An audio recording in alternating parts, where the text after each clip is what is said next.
I don't think any of us outside of like, you know, those who the Silvers and place and people like that are the DeBarge family, those people who started super young can even relate to what Michael was talking about. I understand when he says I hate touring 9 times out of 10 because his entire life has been touring and has been being that and being ready, right? Yeah. For me it's a bit different, but I felt that it was part of what I signed up for when I decided. How would you say it's different? Because it was your choice, you feel? Or? Well, it's different in terms of whether I love or hate it. I have never. In a twist more dramatic than fiction, the veteran R&B legend isn't just reminiscing about his wild past. He's now at the center of a storm both legal and personal. A storm that could redefine the boundaries of power, loyalty, and scandal in the music industry. This isn't merely a battle for headlines. It's a struggle for reputation, trust, and survival under the crushing weight of fame. I used to think that Kirk Burroughs and Diddy was lovers, or they had some kind of relationship like that. Remember I told you that?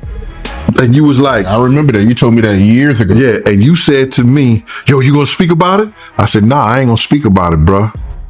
You understand? I'm gonna wait till he speak about it. So people who had known that, I always knew that because I used to follow Puff to Kirk house when we had the building and the red zone, and we used to take the money from those clubs and we had to drop it off at Kirk house. So we wasn't dropping. He would, you know, he was staying there. You know, you spending the night at another house and you got a apartment with your girl somewhere else. Okay. So when I seen in the lawsuit that he said that Kirk said that Puff was S.A.ing him, sexually assaulting him, sodomizing him, doing all kind of things to him,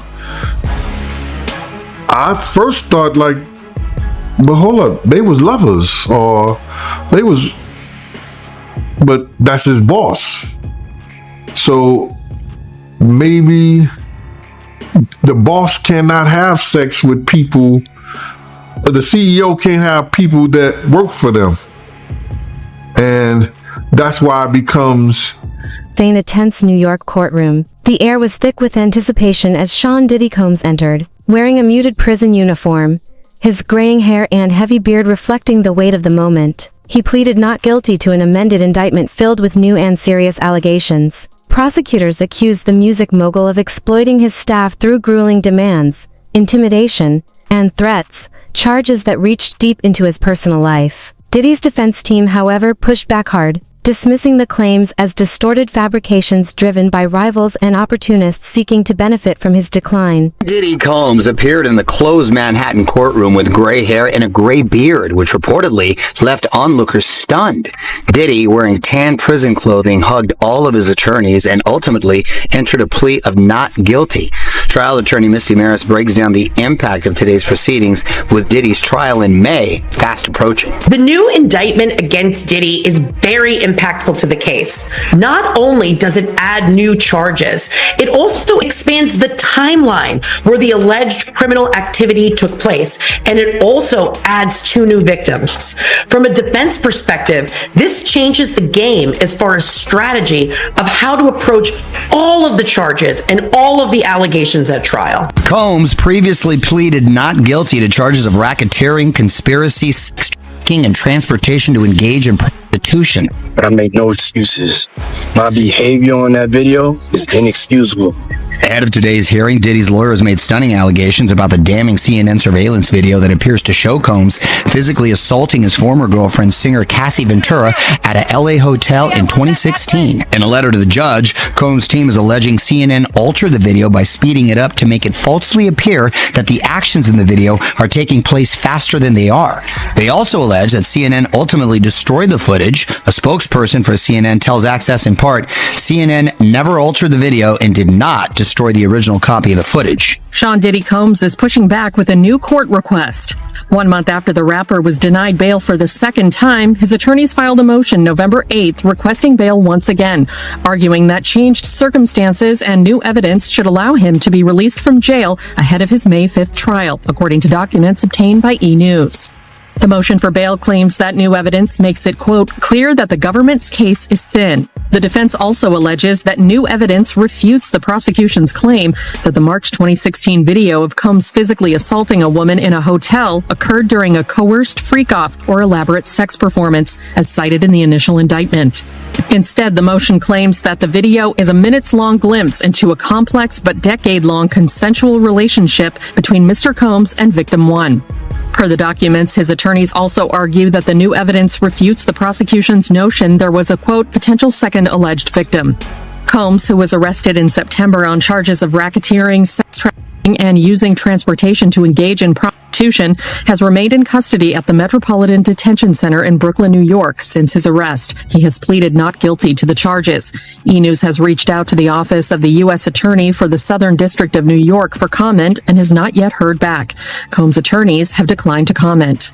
During the September 17th hearing after Combs' arrest, U.S. Assistant Attorney Emily Johnson cited a 2016 video that was released this May in which she said the Bad Boy Records founder assaulted an unnamed Spit. It wasn't just the courtroom drama that captivated the public, it was the rumors swirling beyond it. Whispers of a controversial tape thrust Usher into the spotlight in a stunning twist. Once a close ally deeply connected to Diddy's turbulent past, Usher's sudden appearance in court seemed to signal something more than simple support. Was the tape, with its explosive revelations, meant to expose more than one man's alleged wrongdoing? And could it unravel the fragile web of alliances and rivalries that have long defined the lives of these powerful figures? I agree with you in some ways. What I would just add is it's without question because they did not know that he was recording them. I mean, when I read through that lawsuit, Rodney made it very clear that he had hidden cameras. And if you are a person like LeBron who says ain't no party like a Diddy party, you got Ashton Kutcher talking about what happens at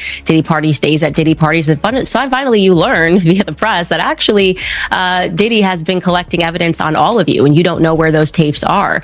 That will buy your silence for quite some time because you're hoping that if you keep your head low, you're not going to be revealed as one of these people that was engaged in some of these acts, whether they were heterosexual or homosexual, it doesn't matter. Maybe you're just cheating on your wife and you don't want that to get out into the public. Maybe you were, as Cat Williams described it, in one of the rooms. He said you could just walk around the house. He said this on stage years ago, that you could walk around the house and you would see people engaged in various sex acts. And again, Cat Williams was someone who was dismissed as crazy and dismissed as a drug addict. And it turned out that, or it seems that if these allegations are proven to be true, and I believe they are, then he was telling the truth. And I think that is the reason that so many of them are silent, because they were doing things. They thought that they were his friend, that they were bad boys for life, and that he would keep things silent when in reality, he was just another Jeffrey Epstein typed character.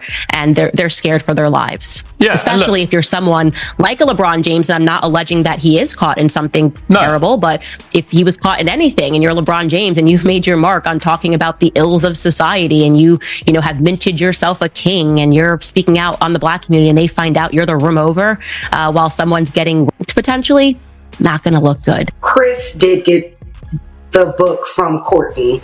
Courtney has a more thorough copy of the book. When Chris published the book that was on Amazon, it was edited. So some of the passages were removed. Some of the pictures were removed. And I think there was like a foreword or something that was added to the book. So it is a different version, but from the same, what in copyright law is called derivative work. So it derives from that work that Courtney has. And just to be clear, Courtney's work, Courtney's book, is it currently being sold anywhere? I'm not exactly sure. I believe Courtney has I was about to say, here's a woo-woo, welcome to downtown Miami. But I believe he is selling it on a website. I only came into that knowledge when I received the cease and desist letter from Quincy and Christian. Got it. And in terms of the content of the book, what is this book about, the one from your client? So I haven't taken the time to read the book either, but to my understanding, it's Kim Porter's memoir. So it's basically Kim Porter's stories. I haven't read, I shouldn't say that, I haven't read the entire book. I have read several excerpts from the book, several pages from the book. I haven't had time to sit down and read it in its entirety, but to my understanding, it purports to be from Kim Porter about experiences As the case moved forward, tension filled the courtroom with Diddy's family, including his son Christian, daughter Chance, and mother Janice Combs, seated alongside close allies. Bracing for a trial set for May 2025, the proceedings, charged with heated exchanges and intense questioning, continually circled back to one focal point, the controversial tape. Reports claimed it exposed unsettling aspects of Diddy's behavior and delivered a shockwave that reverberated across the industry. The real turning point came when Usher stepped forward, facing the matter directly and forcing the courtroom and the public to confront what had long been whispered in the shadows. Combs headed to court March 14th for an arraignment, and his appearance is making headlines. Per NBC News, the music mogul entered the legal proceeding with gray hair and a gray beard, a notable difference from how he looked prior to his September 2024 arrest. Also on hand were members of Combs' family, including his mother Janice and two of his kids. As for why Combs was in court, during the arraignment, prosecutors unsealed a superseding indictment against the rap mogul, accusing him of forcing employees to work long hours and threatening them with retaliation. Combs pleaded not guilty to the allegations. The March 6th indictment obtained by NBC News did not add any new charges for Combs, who previously pleaded not guilty to federal charges related to racketeering, prostitution, and sex trafficking after his September arrest, but did detail what prosecutors described as, quote, forced labor at the hands of the rapper in connection with racketeering conspiracy. E! News has reached out to Combs' legal team and has not yet heard back. Prosecutors argued in the filing that Combs maintained control over employees whom he forced to work long hours with little sleep through use of, among other things, physical force, psychological harm, financial harm, and reputational harm and/or threats of the same. The document, which replaces the previously filed indictment to include more information regarding the case, said that Combs' alleged tactics caused these employees to believe they would be harmed, including losing their jobs if they did not comply. According to a report by CNN, jurors on Thursday were expected to hear from a witness who claimed he was allegedly in possession of videos that contained footage of celebs being potentially victimized by the Bad Boy Records founder. The witness, who reportedly hasn't filed any suits against Combs and is not claiming to be a victim of him, says he has information and evidence about sexual abuse and other misconduct by Combs, some of which allegedly involve celebrities. But according to the witness's attorney, Ariel Mitchell, who also represented two of Combs' accusers in their lawsuit against the mogul, she said her client was subpoenaed. According to another report, the witness told TMZ he was initially contacted by federal agents with the Department of Homeland Security, and he's previously done interviews claiming he's seen salacious videos of Diddy and his celebrity friends. Sources told the outlet the subpoena from federal prosecutors asked the witness to turn over all records, including thumb drives, hard drives, electronic storage devices, or devices containing videos and/or other files depicting Diddy. But that witness would drop another bombshell, as he claims he was given 11 flash drives containing at least 8 sex tapes involving 8 celebrities, 6 men and 2 women. Courtney Burgess told News Nation's Banfield on Thursday among the 8 celebrities who were Combs' alleged victims, about 2 to 3 appeared to be minor. Usher, who once spoke candidly about the wild parties and unsettling scenes he witnessed while living with Diddy in 1994, now finds himself drawn into the chaos surrounding newly surfaced evidence. In a resurfaced interview, the R&B icon reflected with a tone far more somber than his early days in the spotlight, admitting that I saw things I couldn't fully process at the time.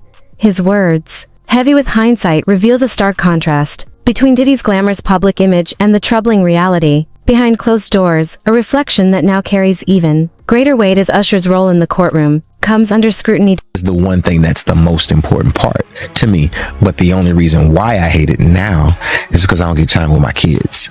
So the sacrifice that I have to make to not be there for them, whether they know it, I would rather, be able to have real permissive parenting where I can wake up every morning and have breakfast with my kids, take them to school, check on them, after school, and be able to try and have some sense of normalcy. Because great parenting hopefully allows your kids to grow up and understand what it is to work for something. If you're not there to instill it, then it's a bit complicated.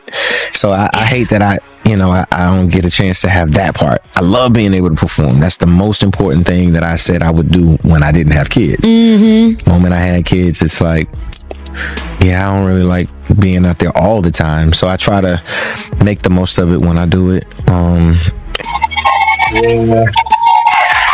Yeah, that right there is the pressure that I feel every day. To try to live up to that guy right there. Oh my goodness. You know, it's a commitment that I made a long time ago. If you want to be an artist, being an artist is like being a magician. Being an artist is like being a heart surgeon. You make people feel things. So you have to have that same commitment to whatever it is that you say you're going to do, right? I want to be great at this, so I have to stay in the gym a little bit longer. I got to rehearse this record a little bit longer. I got to sing all night. I got to, say no to some things that might, be fun and hang out with your friends. That No, you got to takes a really... lot of discipline. Yeah, so discipline, but more than anything, a healthy, lifestyle. I just choose to have healthy habits. I fast every Wednesday. I do my best to work out at least 3, 4, maybe 5 times a week. Wow. And, just be happy with... Seating fuel to the fire. Testimony from former Da Band member Frederick Freddie P. Watson has deepened suspicions surrounding the case. Speaking as a disillusioned insider, Watson implied that a young pop star may have been entangled in the controversial Diddy tapes.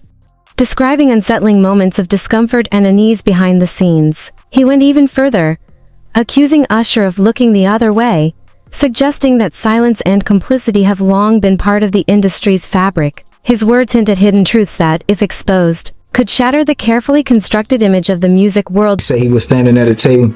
They say the shirt that he wore to the VMA say something about God is great. But in the video, they got pictures of him standing in the background while a woman is being sexually pleased, but she under the influence. And they say it's white substance on her nose. You can clearly see that. And they saying in another video, they have him and an A-list, a young male, having sex. And it was an alleged allegations that it was being a tape was being shopped around with him and a young male.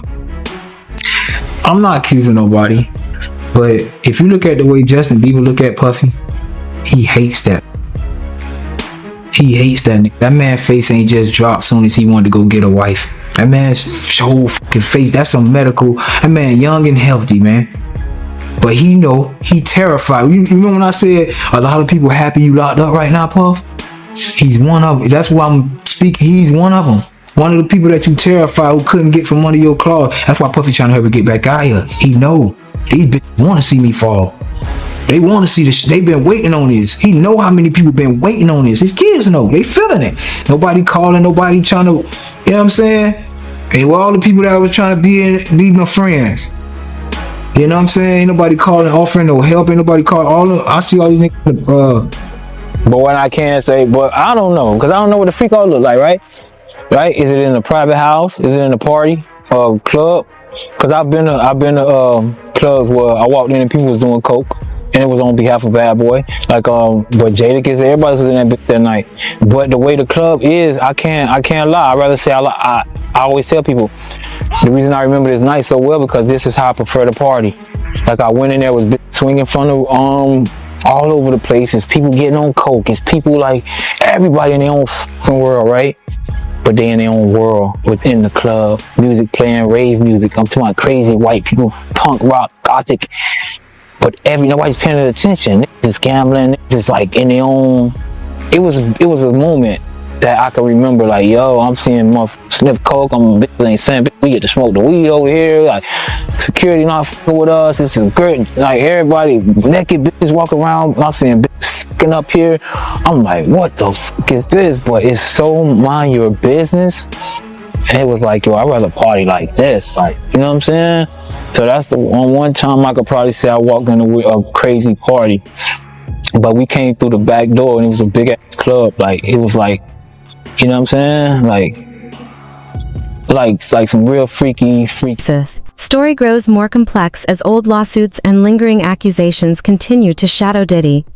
Beyond the current racketeering and trafficking charges, multiple civil suits alleging misconduct have resurfaced, deepening the cloud of controversy around him. His attorney, Mark Agnello, firmly maintains Diddy's innocence, insisting that the trial will finally clear his name. Yet as the court date nears and new revelations emerge, the case is evolving into more than a legal battle. It's a collision of personal betrayal and systemic power, exposing the delicate balance of control within an industry fueled by secrecy and spectacle. Break the stereotype. Like, I heard you was gay, man. Show me you're not. Please show me you're not, bro. Like, you know what I'm saying? So I'm watching everything. And yeah, he's finger and he like putting a cherry in her mouth and two white bitches up hitting my dog like, you see this shit? Yo, we were the boss of all bosses. Real boss. Hold on, my bad, brother. But like, yeah, real boss. You know what I'm saying? That was Puff Daddy, man. It was better sweet days with Puff, man. And like I say, man, Puff ain't had no problem until he made that threat. He made that threat. He just didn't know. I guess he used to slapping niggas around and doing what he wanted to do. That shit just rubbed me the wrong way.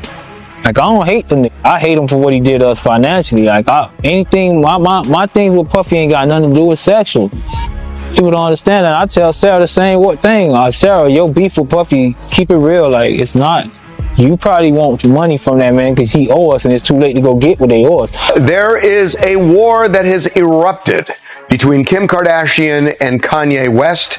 It involves swastikas, it involves their kids, and ultimately Diddy. it could, and Diddy. Yes, it involves Diddy. And it could also involve a judge. Yes, because Kim is really upset about this new song that Kanye dropped over the weekend. It's called Lonely Roads Still Go to Sunshine. It features Northwest rapping. It also features Diddy's son, King Combs, and you also hear Diddy himself on that, which is the main reason Kim wanted to stop this song from coming out. We've got a bunch of details about what went down, the battle behind the scenes, but first, here is a little bit of the song. That meant so much, you know what I'm saying, that you reached out to the Monday wing while I'm in there. And I appreciate you for it up, man. Yeah, absolutely. I love you so much, man. Like, when you see me shining, then you see the light. Everything they know, it ain't even right. Okay, good night. Okay, so here's the backdrop to this.